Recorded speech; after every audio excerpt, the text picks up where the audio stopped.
चक्क अस्मिता आणि कल्पनाने सचिन आणि साक्षीला किस करताना बघितलंय. श्री स्वामी समर्थ प्रेक्षकांनो, आता अस्मिता आणि कल्पनाने बाजारातून घरी जात असताना रस्त्याजवळ एका कारच्या बाजूला या फ्रॉड सचिन आणि साक्षीला एकमेकांना चक्क किस करताना बघितलेलं असतं. कल्पनाला तर हे बघून मोठा धक्काच बसतो, तर अस्मिताच्या पायाखालची जमीन सरकलेली असते. अस्मिताला हे बघून चक्करच येते. आता कल्पना अस्मिताला घरी घेऊन जाते. ते दोघंही घरी गेल्यावर सायली अस्मिताला जेव्हा पाणी आणून देते तेव्हा अस्मिता म्हणते, त्यापेक्षा ना मला विषच आणून दे जरा, म्हणजे हा सचिन त्याच्या गर्लफ्रेंडला भेटायला मोकळा. तर आता अर्जुन सुद्धा घरी आलेलाच असतो आणि प्रेक्षकांनो, या सचिनची मजाल तर बघा, एवढं सगळं करून सुद्धा कसा खोटेपणाचा आव आणत असतो. अस्मिताला म्हणतो, अगं अस्मी, असं काही नव्हतं, तुझा गैरसमज होतोय ग, माझ्या बरोबर जी मुलगी होती ना ती फक्त माझी कलिग होती.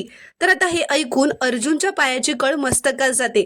तो सचिनला मागे खेचतो आणि सगळ्यांसमोर जोरात कानाखाली वाजवतो, कारण या आधीही अर्जुनने सचिनला एक संधी दिलेली असते आणि तरीही सचिन पुन्हा तीच चूक करतो. अर्जुन एवढ्या जोरात सचिनच्या कानाखाली वाजवतो की घरातले सगळे हादरून जातात. सगळ्यांना मोठा धक्का बसतो. प्रेक्षकांनो, पुढील भागात खूप मोठा ट्विस्ट आपल्याला पाहायला मिळणार आहे.